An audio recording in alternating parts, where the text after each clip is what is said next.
بسم اللہ الرحمن الرحیم الحمدللہ رب العالمین والعاقبۃ للمتقین الصلاۃ والسلام علیک یا سیدی یا رسول اللہ وعلی آلک واصحابک یا سیدی یا حبیب اللہ۔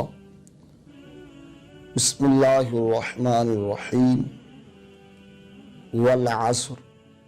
ان الانسان لفی خسر الا الذین آمنوا وعملوا الصالحات وتواصوا بالحق وتواصوا بالصبر آمنت باللہ صدق اللہ مولانا العظیم۔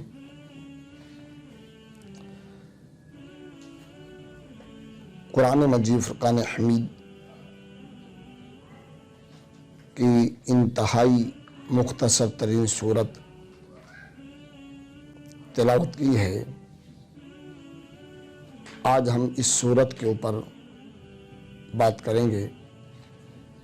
اللہ رب العالمین جل وعلا نے اعلان کیا والعصر، مجھے عصر کی قسم۔ امام رازی رحمۃ اللہ تعالی علیہ نے اس کی 4 تفاسیر نقل کی ہیں۔ امام رازی رحمۃ اللہ تعالی علیہ فرماتے ہیں والعصر سے مراد مطلقاً زمانہ ہے کہ رب نے فرمایا کہ مجھے زمانے کی قسم۔ دوسرا امام رازی فرماتے عصر سے مراد نماز عصر کا ہے، اس لیے اللہ نے نماز عصر کی قسم اٹھائی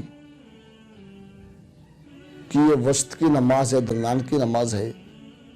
اور اس نماز کا ٹائم بہت ہی مختصر سا ہوتا ہے۔ مثال کے طور پہ اگر کوئی شخص تجارت کرتا ہے، وہ اپنی تجارتی معاملات میں مصروف ہے، ادھر سے سورج غروب ہونے کو آ گیا ہے، تو بتا کہ بڑا مختصر وقت ہے اور اس کی مجھے قسم ہے۔ تیسرا امام رازی رحمۃ اللہ تعالی علیہ نے ارشاد فرمایا کہ والعصر سے مراد فقط زمانہ محبوب صلی اللہ علیہ وسلم ہے۔ اور چوتھا امام رازی فرماتے ہیں کہ اس سے مراد آقا کریم علیہ الصلوۃ والسلام کی حیات طیبات کا زمانہ ہے کہ محبوب مجھے اس کی قسم ہے کہ جب آپ ان کے درمیان موجود ہیں۔ آگے کہا رب نے ان الانسان لفی خسر، کہ سارے کے سارے انسان جو ہیں خسارے کے اندر ہے۔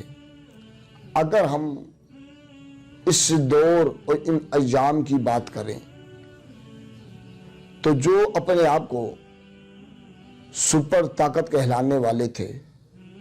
جو اپنے آپ کو معیشت کے اعتبار سے بڑے مضبوط کہلانے والے تھے، جن کا یہ دعویٰ تھا کہ ہم نے سائنس میں اتنی ریسرچ کی ہے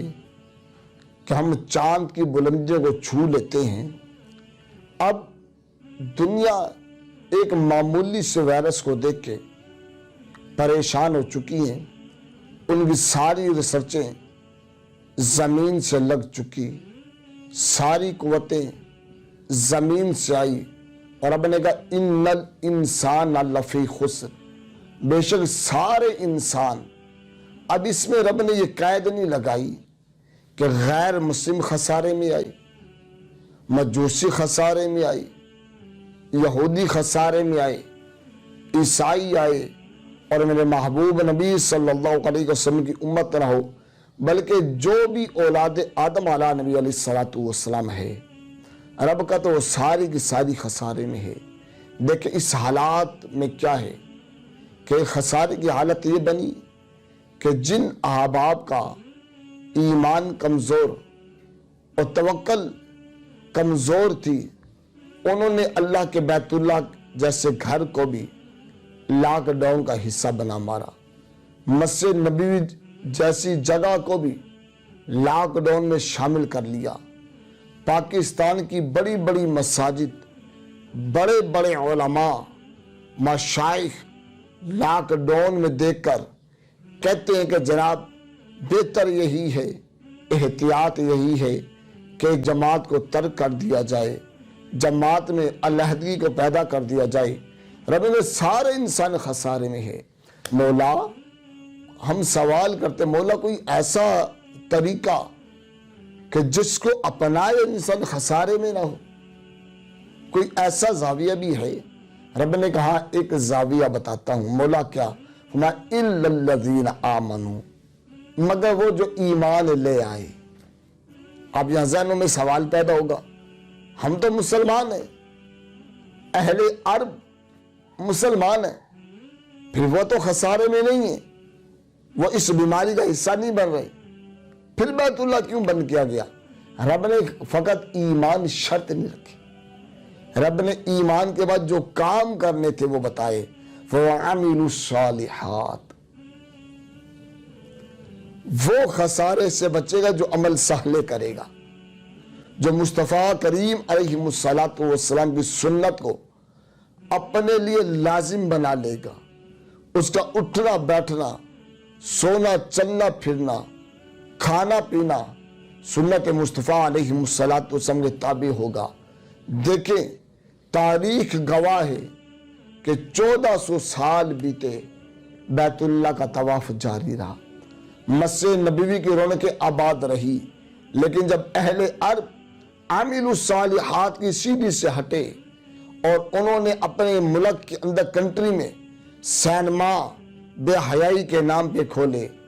قلب بے حیائی کو عروج دینے کے لیے کھولے، رب نے اس بیماری کا شکار ان کو بھی کر دیا۔ جب عمل صالح سے ہٹے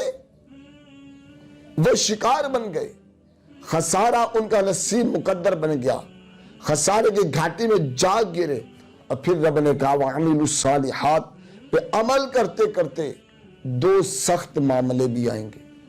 مولا کیا؟ فرمایا ظالم و جابر حکمران بھی آئیں گے،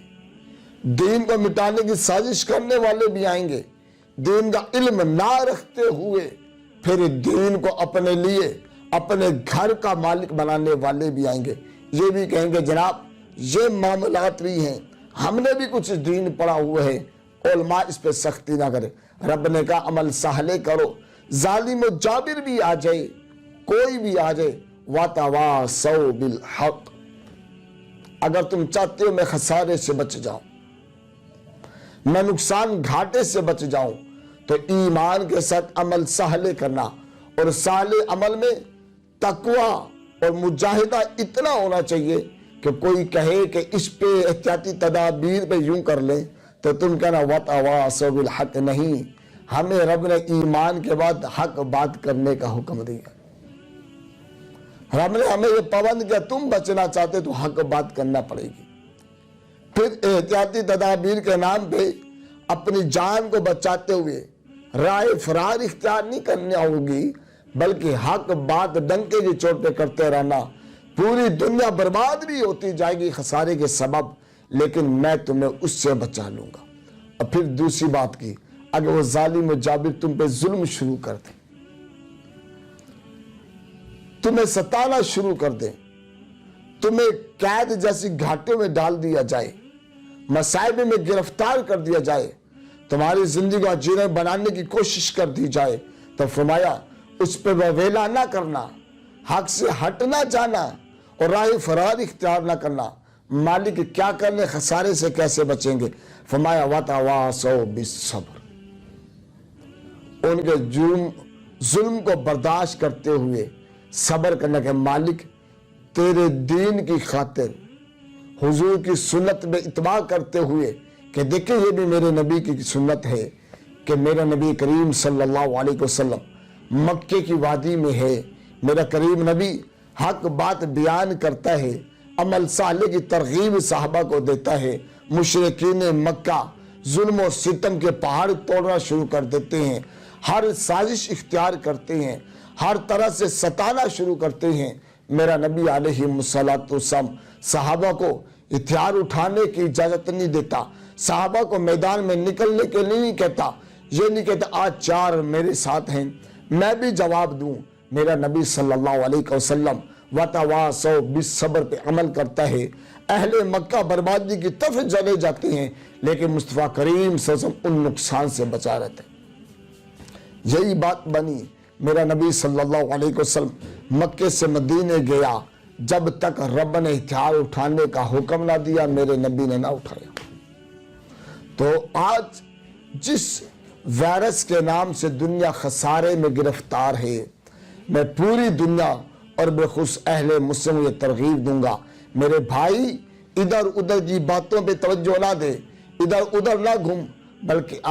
خسارے سے بچنے کا, اس مرض اور وائرس سے نکلنے کا جو ذریعہ میرے مالک نے بتایا ہے, مالک حقیقی نے جو اختیار دیا ہے, اس کو عمل کر. اور وہ ہے اِلَّا الَّذِينَ آمَنُوا. جب رب نے تیرے مقدم میں ایمان لکھ دیا, تجھے مالا مال ایمان سے کر دیا, تو صاحب ایمان بن گیا, ایمان کی دولت تجھے میسر آ گئی, مل گئی, اور تو یہ کہتا ہے کہ اشہد اللہ الہ الا اللہ وحدہ لا شریک لہ واشہد ان محمد عبدہ ورسولہ. اب تیرے پر لازم یہ ہے کہ نہ ادھر دیکھ نہ ادھر دیکھ, دیکھ میرے مصطفیٰ کا کردار کیسے ہے صلی اللہ علیہ وسلم. اگر میرے مصطفیٰ کریم صلی اللہ علیہ وسلم کا کردار کس طرح کا ہے, وہ کیسے نماز پڑھتے تھے, وہ کیسے رہتے تھے, جب بیماری آتے ان کا حالات کیسے ہوتے تھے, کس کی طرف رجوع کرتے تھے, اس کو اپنا لے, رب اس خسارے سے نجات دے دے گا. اور پھر تجھے کرتے ہوئے کوئی یہ کہے کہ نہیں